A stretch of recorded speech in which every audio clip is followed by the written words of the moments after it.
Whenever doing these pranayam practices, it is important that you never strain or overdo, and that you are aware that you can skip or drop any of the practices if they seem not to fit well for you at the moment. If you have any conditions, physical or mental, you should always consult with your doctors or advisors before taking part in these practices.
नमस्कार, मैं आशा बंसलगर एक बार फिर आपके बीच में हूँ। कैसे हैं आप?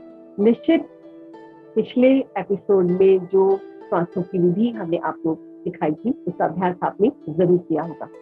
आज उसी कड़ी में हम अपने प्राणायाम को आगे लेकर भस्त्रिका प्राणायाम, जो कि हमारे श्वासों का आधार हमें सिखाता है, वो हम सीखेंगे। भस्त्रिका प्राणायाम, इससे पहले हमने जो प्राणायाम किया था वो था नाड़ी शोधन प्राणायाम। बीच बीच में हम आपको रिवाइज भी कराते रहेंगे कि पिछली बार हमने क्या सीखा था। नाड़ी शोधन प्राणायाम हमने सीखा था दाईं ओर से बाईं ओर से सीखते हुए, और आज हम करेंगे भस्त्रिका प्राणायाम। भस्त्रिका प्राणायाम हम कहाँ बैठकर करें, क्योंकि हमें तैयारी करनी है अपने प्राणायाम की। अगर हमारा आसन ठीक नहीं है, हमारी जगह ठीक नहीं है, करने की विधि ठीक नहीं है, तो लाभ भी हमें उतना नहीं होगा। तो सबसे पहले हम अपना सीखेंगे कि हमें आसन कहाँ और कैसे लगाना है। सबसे पहले हमें खुली जगह देखनी है, जहां पर हम बैठ के प्राणायाम कर सकें। अब आप कह सकते हैं खुली जगह ना हो तो क्या हम प्राणायाम ना करें? नहीं, ऐसा नहीं है। हम अपने घर में वो विंडो देखें, उस विंडो को बिल्कुल खोल लें जहां से फ्रेश हवा, फ्रेश एयर अंदर आती हो, क्योंकि जो हमें श्वास इनहेल करना है वो ऑक्सीजन हमें शुद्ध मिलना चाहिए, वो हम विंडो से ही ले पाए। और जो श्वास हमें एक्सहेल करना है वो भी बाहर जाना चाहिए। इसलिए हम विंडो के पास बैठकर फ्रेश हवा जहां से अंदर बाहर आ रही हो वहां बैठकर हम प्राणायाम शुरू करें। पहला नियम। दूसरा, जिस आसन पर हमें बैठना है वो आसन हमारा सुख वाला होना चाहिए, आरामदायक होना चाहिए।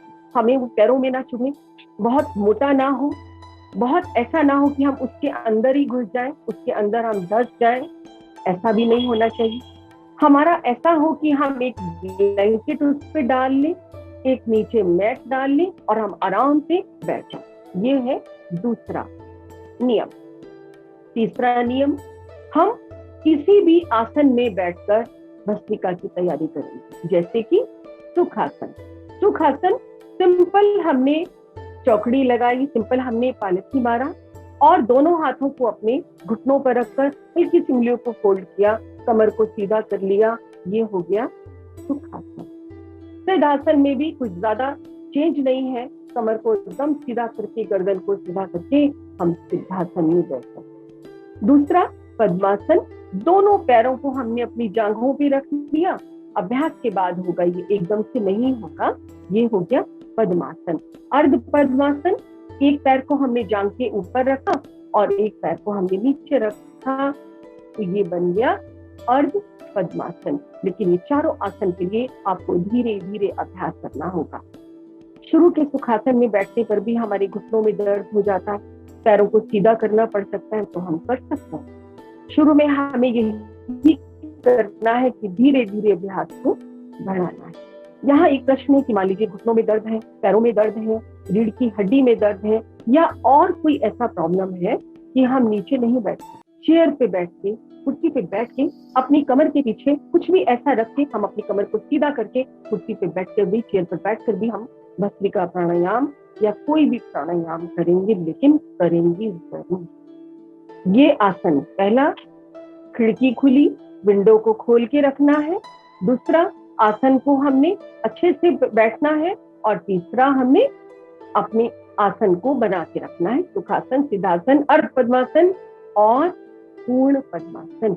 इसमें हम कोई भी आसन जो हम लगा सके उसमें हम बैठें। अब चलते हैं भस्त्रिका प्राणायाम की।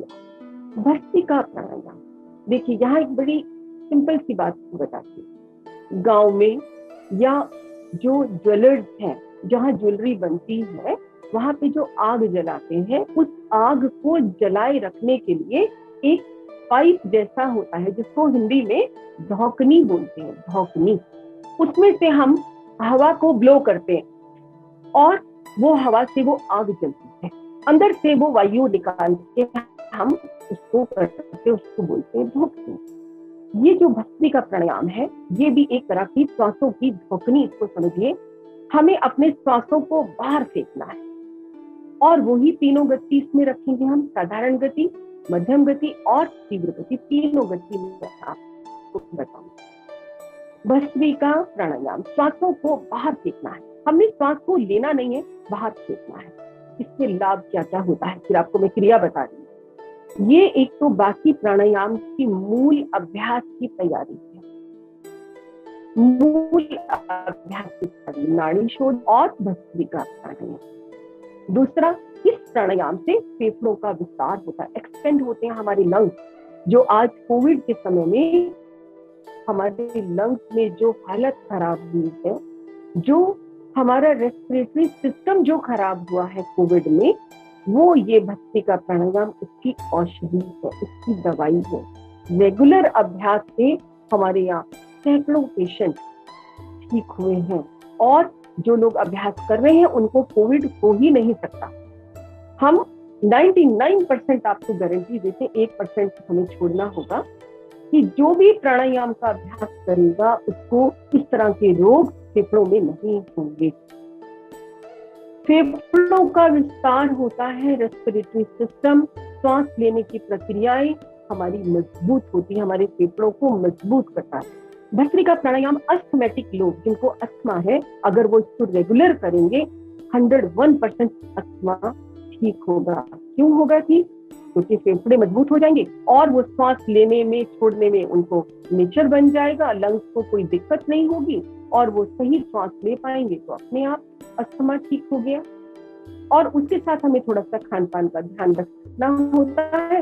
वो बीच बीच में किसी एपिसोड में फिर आपको हम बताएंगे जरूर कि हमें किस किस बीमारी में क्या क्या खान पान को चेंज करना है प्राणायाम के साथ साथ, वो हम बीच बीच में आपको जरूर बताएंगे। और इससे क्या लाभ होता है? श्वासों पर नियंत्रण होता है। यहाँ बहुत बड़ी बात आपको मैं बता रही हूँ, हमारे शरीर में, हमारे मन में जब विकार चलते हैं, काम, क्रोध, मोह, लोभ, अहंकार, ये 5 विकार जब चलते हैं तो सबसे पहले हमारी हार्ट बीट तेज होती। मान लीजिए काम वासना बढ़ी, तो हम जब भी काम वासना के बारे में जब बात करेंगे तो हार्ट बीट बढ़ जाता है, जो कि गलत। उसके बाद क्रोध, जब भी क्रोध आएगा तो हार्ट बीट तेज होगा। लोभ, किसी चीज को देख के हमारा मन दौड़ेगा कि मैं ये चीज ले लूं, ये चीज उठा लूं, इसको मैं चुरा लूं, तो सबसे पहले हमारा हार्ट बीट तेज होगा। काम, क्रोध, मोह, किसी चीज की तरफ मोह दौड़ेगा, अपने बच्चे की तरफ दौड़ सकता है, अपने पार्टनर की तरफ दौड़ सकता है, किसी चीज को लेके मोह हो सकता है, तो सबसे पहले हमारा हार्ट बीट तेज होगा। काम, क्रोध, मोह, लोभ, अहंकार, आदमी में लगता है जब उसके पास कुछ आ जाता है तो उसमें एक अहंकार हो जाता है, और जब अहंकार बढ़ता है तब भी हमारी हार्ट बीट तेज होती है। ये एक नेचुरल फिनोमेना है। भस्त्रिका प्राणायाम हमारे श्वासों को नियंत्रित करता है। ये पांचों विकार अपने बैलेंस में रहते हैं। अगर एक बार ये विकार उठेगा, तुरंत हमारा मन उसे कंट्रोल कर लेगा और हमारे श्वास को सामान्य गति में लाके छोड़ देगा। हम उस विकार की तरफ दौड़ेंगे नहीं। ये लाभ है भस्त्रिका प्राणायाम का। जो इसका अभ्यास रेगुलर करेंगे वो मुझे कहने की जरूरत भी नहीं पड़ेगी, आप खुद औरों को बताएंगे कि मैंने ये प्राणायाम किया और मुझे इसका ही लाभ हुआ। ये योग की शक्ति है, योग का प्रसाद है, निश्चित इसका लाभ होगा। अब चलते हम अपनी क्रिया की ओर। हमने आसन बिछा लिया, हमने विंडो खोल के फ्रेश हवा को अंदर आने दिया, हमने सिद्धासन, सुखासन, पद्मासन, अर्ध पद्मासन लगा लिया। अब इसके बाद हम क्या करेंगे? प्राणायाम करने में एक नियम बना लीजिए। एक नियम है, आंखों को कोमलता से बंद करना, कस के आंखें नहीं बंद करना। हल्की सी कोमल पलक से पलक को जोड़कर हमें हल्की सी अपनी आंखों को कोमलता से बंद कर लेना है। बंद आंखों से हमारी जो ऊर्जा है, शरीर के अंदर जो ऊर्जा हमारी प्राणायाम करने से बन रही है, वो बाहर नहीं आएगी। प्राणायाम के बाद हम बताते हैं लास्ट क्रिया में कि आंखें कब खोलना है। तो ये अभ्यास भी हमें करना है कि हम पूरा प्राणायाम आंखें बंद करके करें। इसका और लाभ होगा कंसंट्रेशन। हमारी आईब्रोज के बीच में आज्ञा चक्र है। धीरे धीरे मैं आपको चक्र भी बताऊंगी, हमारे शरीर में कितने चक्र हैं। अभी आज एक चक्र, आज्ञा चक्र, जो हमारे मस्तक के बीच में, जहां हम तिलक लगाते हैं, जहां बिंदी लगाते हैं, आईब्रोज के बीच में हमारा आज्ञा चक्र है। हम जब भी प्राणायाम में बैठे, आईब्रोज के बीच में अपने मन की आंख को टिका लें। हमारे पास दो तरह की आंखें हैं, एक तो है बाहरी आंखें जो हम बाहरी संसार जिससे देखते हैं, और एक है हमारी मन की आंख। ये बंद रहती है। ये कब खुलती है? जब हम बाहर की आंखें बंद करके अंदर की आंखों को खोल लेते हैं, अंदर की यात्रा करते हैं, अंदर अपने श्वासों पर हम ध्यान को टिकाते हैं, एकाग्र करते हैं, कंसंट्रेट करते हैं, तब ये मन की आंखें हमारी खुल जाती है और हमें अंदर की शक्तियों का आभास होने लगता। तो ये तीसरा नियम बना के रखना है, अभ्यास करने पर ही होगा। बीच बीच में मन करेगा मैं आंखें खोलूं, लेकिन उस पर ध्यान रखना है कि नहीं, मैं प्राणायाम में बैठा हूँ, मुझे इसको करना है। हल्की सी आंखें बंद कर लिया और हमने क्रिया को शुरू करना। मैं आपको गति भस्त्रिका प्राणायाम में आपको बता रही हूँ। पहले हम चलेंगे साधारण गति की ओर। दोनों नासिकाओं से श्वास को बाहर फेंकना है।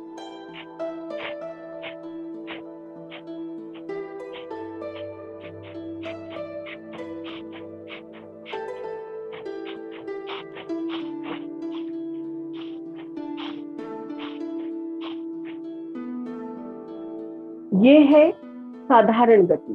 श्वास को लेना नहीं है, श्वास को बाहर फेंकना है। अब मध्यम गति कैसे करनी है वो?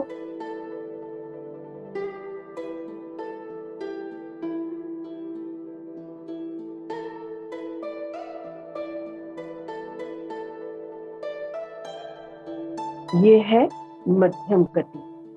अब तीव्र गति, जब हमें दोनों गतियों का अभ्यास हो जाएगा तो हम तीव्र गति में आएंगे। तीव्र गति में हम भस्त्रिका प्राणायाम करेंगे।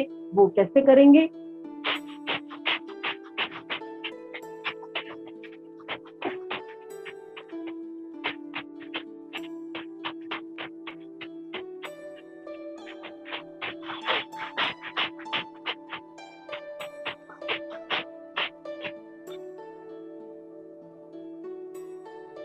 ये है भस्त्रिका प्राणायाम की तीव्र गति। साधारण गति, अब हमने ना साधारण गति लेना है, ना हमने मध्यम गति लेना है, ना तीव्र गति लेना है। हम साधारण बैठना चाहते हैं अपने मन को एकाग्र करके। वो भी भस्त्रिका प्राणायाम है। उसमें जो गति हम लेंगे वो ये गति होगी।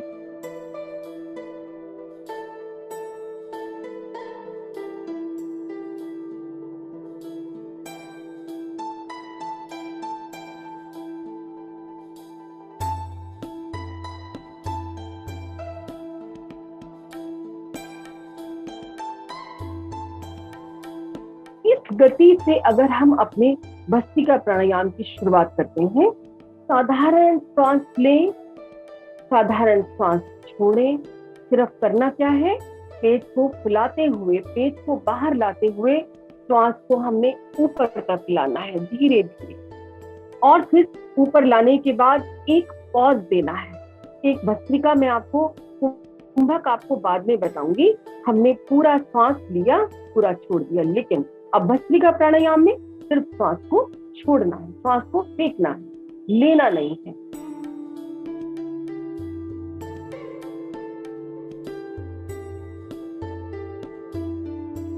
और तीव्र में तीव्र कर। ये आज हमने किया भस्त्रिका प्राणायाम। अब हमने क्या सीखना है, हमने सांसों की विधि सीख ली, नाड़ी शोधन सीख लिया।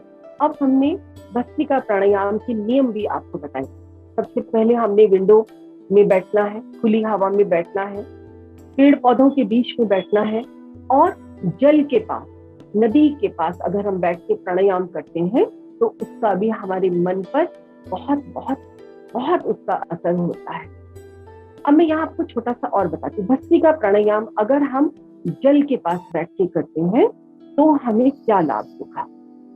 जिन भी लोगों को मानसिक तनाव रहता है, जिन लोगों को डिसीजन पावर में जिनको प्रॉब्लम है, अगर वो जल के पास बैठकर भस्त्रिका प्राणायाम करते हैं तो जल से होकर जो हवा हमारे श्वास के अंदर जाएगी वो हमें मानसिक शांति देगी। ये बिल्कुल हमने किया हुआ आपको हम बता रहे हैं, आप इसको करके देखिए, मन इतना शांत होगा। वहां हमें श्वासों को जो हम फेंकेंगे बाहर, हम उसको थ्रो करेंगे, वहां से जो ठंडी हवा, जो जल के तरंग हमारे अंदर जाएंगे वो हमारी ब्रेन को बहुत बहुत ऊर्जा और बहुत बहुत शांति देती है। हरे पेड़ पौधों के बीच में अगर हम अपना आसन लगाते हैं तो निश्चित वहां से हमें जो ऑक्सीजन मिलेगी, जो हमारे अंदर की वायु बाहर जा रही है और जो अंदर स्वतः ऑक्सीजन जाएगी, उससे हमारा रेस्पिरेटरी सिस्टम बहुत मजबूत होगा। हमारे फेफड़ों में इतनी पावर आ जाएगी, हम जितनी देर चाहे मर्जी कुंभक कर सकते हैं। आगे आने वाले प्राणायाम में मैं आपको बताऊंगी कि कुंभक की क्रिया इतनी किस कदर हमें लाभ देती है। अब यहाँ क्योंकि हमने भस्त्रिका में सिर्फ श्वास को फेंकना है, हमने श्वास को रोकना नहीं है, इसलिए यहाँ कुंभक के बारे में हम बात नहीं करते। और तीसरा, अगर हम अपनी विंडो के पास बैठे, गर्दन बिल्कुल सीधी, कमर बिल्कुल सीधी, आसन बिल्कुल सुखासन, तो वहां से जो हवा हमारे अंदर जाएगी वो हमारे रेस्पिरेटरी सिस्टम को मजबूत करेगी, हमारे फेफड़ों को लाभ देगी। खाली फेफड़ों को नहीं, हमारे ऑक्सीजन फ्रेश अगर हमारे अंदर जा रही है तो हमारे ब्लड को प्यूरिफाई करती है, हमारा रक्त साफ है, हमारे अंदर शुद्ध ऑक्सीजन है, हमारे श्वासों की नाड़ी बिल्कुल ठीक है, हमारी नाड़ियां एकदम क्लियर है, तो हम स्वस्थ हैं। हमें और कुछ नहीं सीखना और कुछ करना ही नहीं, ये बेस है, आधार है हमारे श्वासों का। अगर हमारी नाड़ियां बिल्कुल क्लियर है और श्वास बाहर, भस्त्रिका प्राणायाम के बारे में हम बात करें तो इसमें गति का विशेष ध्यान रखता है, जबरदस्ती बिल्कुल। शुरू में स्टार्टिंग में जब हम भस्त्रिका शुरू करें तो साधारण गति से करेंगे, गति का ध्यान रखेंगे और गति पे आप गौर करें। मैं आपको करके दिखा रही हूँ, गति पे आप गौर करें।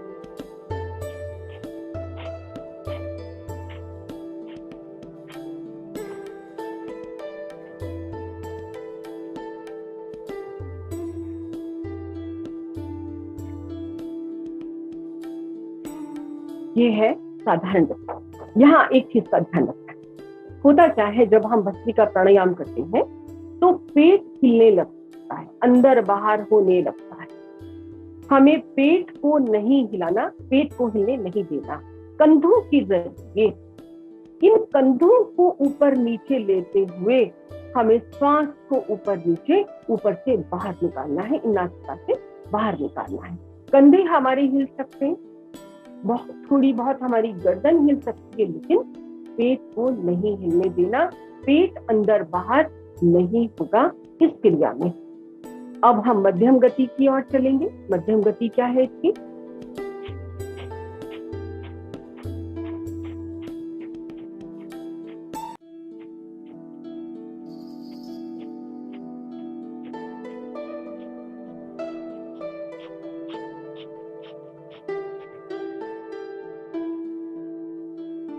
है हमारी मध्यम गति। अब साधारण गति कौन करेगा? एक तो स्टार्टिंग का साधक जिसको प्राणायाम शुरू करना है वो साधारण गति से भस्त्रिका शुरू करेगा। मध्यम गति क्या भस्त्रिका कौन करेगा? कोई रोगी है, मानसिक रोगी, हृदय रोगी, डायबिटीज का है, ब्लड प्रेशर है या कोई और रोग है, वो मध्यम गति से शुरू करेगा। और बहुत उम्र का भी ध्यान रखना है। 30 साल से लेकर 40-45 साल तक हम मध्यम गति से भस्त्रिका करेंगे तो भी हमें इसका बहुत लाभ होगा। तीव्र गति, तीव्र गति चाहे हमारी एज 60 की है, चाहे हमारी एज 70 की है, या हम 40 के हैं, 50 के हैं, जो अभ्यासी है, जो प्रैक्टिस रेगुलर कर रहा है भस्त्रिका प्राणायाम की, वो तीव्र गति में भी भस्त्रिका प्राणायाम कर सकता है। याद रखिए, भस्त्रिका प्राणायाम करने से हमारे पूरे शरीर में ऊर्जा का संचार होता है। ये ऊर्जा का संचार भी करता है, ऊर्जा का उत्पन्न भी करता है और हमारी पूरे शरीर की नस नाड़ियों में कुछ एनर्जी को रोकता है भस्त्रिका प्राणायाम।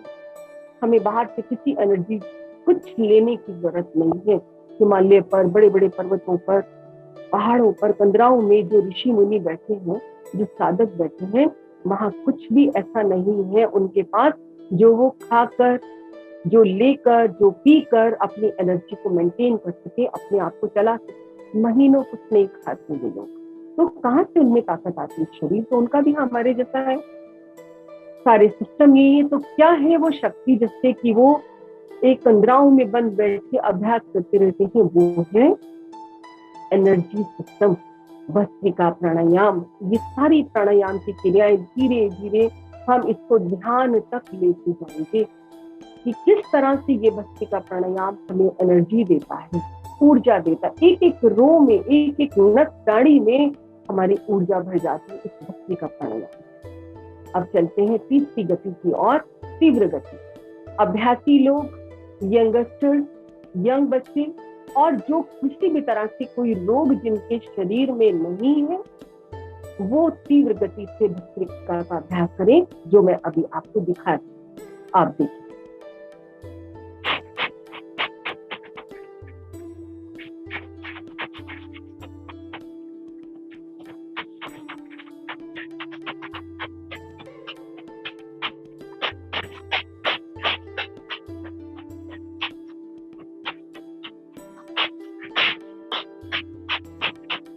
ये है तीव्र गति भस्त्रिका। इसमें समय अवधि आप पूछेंगे कितनी देर तक हमें इसको करना चाहिए? जब आप इसको स्टार्ट करें तो अपने शरीर की, अपने सांसों की गति को देख लें और ये देख लें कि मैं इसको कर रहा हूँ, कितनी मुझे थकान हो गई। जैसे ही आपको लगे गला सूखने लगा, सांस नहीं ले पा रहा हूं मैं, मेरे सर में दर्द हो गया है, या गैसेस जब शरीर से बाहर निकलती हैं तो ये जगह जगह इफेक्ट करती है, ये ध्यान रखिएगा।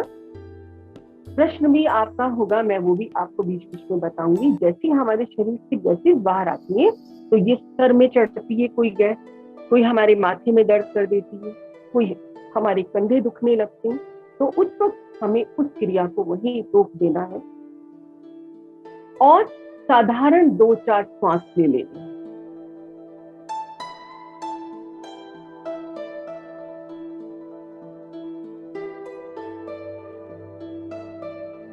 और फिर दूसरा चक्र शुरू कर देना है। गति अपनी शक्ति के अनुसार रखनी है। थकान हो जाए तो हमने उस क्रिया को वहीं रोक देना है। ये हमें प्रिकॉशन रखने हैं, यहाँ पे ध्यान रखना है। तो भस्त्रिका प्राणायाम हम तरीके से, बहुत नियम से अगर हम इसको करते हैं, अस्थमैटिक लोगों को, जिनको बहुत कफ बनता है, जिनके सर में दर्द रहता है, जिनको गैसेस की बहुत प्रॉब्लम है, उनको भस्त्रिका प्राणायाम बहुत लाभ देता है। क्यों? क्योंकि सांसों से हम अपने श्वास को बाहर फेंक रहे हैं, अंदर से पूरी गैसेस को हम बाहर फेंकते हैं, अपने अंदर को पूरा क्लियर करते हैं। और इससे पहले हमने नाड़ी शोधन क्रिया किया होता है, तो हमारी नाड़ियां क्लियर होती हैं, तो हम अपने अंदर एक शक्ति का, ये लाभ है भस्त्रिका प्राणायाम का। यहाँ एक और छोटी सी बात मैं आपको बताना चाहूंगी कि भस्त्रिका प्राणायाम करने से पहले अगर किसी को कफ प्रॉब्लम है, अगर किसी को साइनस है, तो वो जल नीति का अभ्यास कर सकते। अब जल नीति में यहाँ तो आपको नहीं बता सकती, अभी फिर आने वाले एपिसोड में देखेंगे। लेकिन हम भस्त्रिका शुरू करने से पहले अपने दोनों नॉस्ट्रिल्स को अच्छे से क्लियर कर दें। हम अपना पूरा कफ अपने रुमाल के जरिए हम निकालने के जरिए इसको, इस पोर्शन को हम पूरा क्लियर करके ही भस्त्रिका प्राणायाम शुरू करें, ताकि हमें बीच में कोई अवरोध ना हो, बीच में हमें कोई प्रॉब्लम ना हो। इस बात का भी हमें ध्यान रखना है और तीनों गतियों में हमें अभ्यास करना है। लेकिन फिर मैं आपको आगाह कर रही हूँ, साधारण गति करते हुए अगर आप दर्द महसूस कर रहे, रुक जाइए, सांस ले लीजिए, फिर मध्यम गति का अभ्यास करिए, फिर थक जाए फिर आप रुक जाइए, फिर आप तीव्र गति का अभ्यास करें, लेकिन तीनों गतियों का अभ्यास जरूर करें।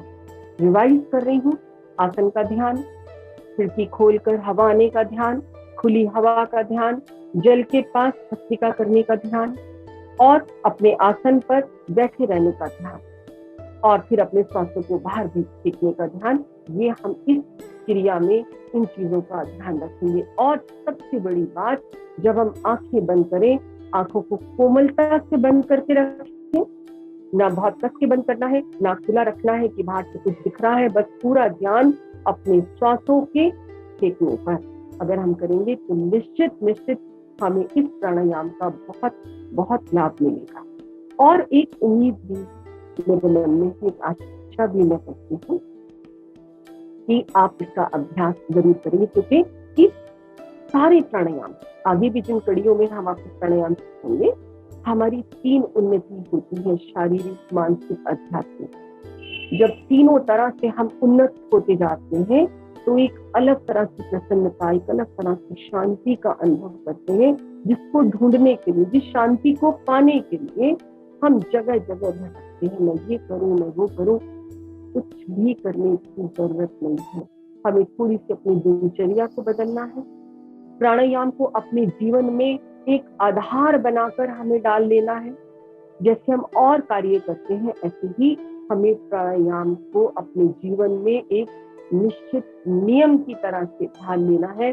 तो आप देखेंगे, यही वो जिंदगी जिसमें हम भटक रहे थे, जिसमें हम बीमारियों से जूझ रहे थे, जिसमें हम ना जाने क्या क्या सोच रहे थे, जिसमें हम डिप्रेशन में थे, टेंशन में थे, वो सारी धीरे धीरे धीरे धीरे दूर होती जाएंगी और हम जीने की तरफ जाएंगे। हमारा मन करेगा मैं जीऊं। बहुत से लोग आज चाहते हैं हमारा जीवन बेकार है, हम क्या करें, क्या हमारा जीवन में कुछ नहीं है। ये सब वापस आएगा, और कैसे आएगा? ये आएगा सिर्फ और सिर्फ प्राणायाम करने से, जिसकी कड़ी में आज हमने आपको भस्त्रिका प्राणायाम का अभ्यास कराया। और ये आप तक कौन लेके आया? माना टीवी इंटरनेशनल के अथक प्रयासों से ये इतना सुंदर योग प्राणायाम का प्रोग्राम आपके सामने आया है, जिसका नाम ही है प्राण और प्राणायाम। हमने अपने प्राणों को कैसे साधना है और कैसे प्राणायाम करना है, यही इस प्रोग्राम का मोटिवेशन है, यही इस प्रोग्राम का आधार है, यही इस प्रोग्राम का मकसद है। नमस्कार।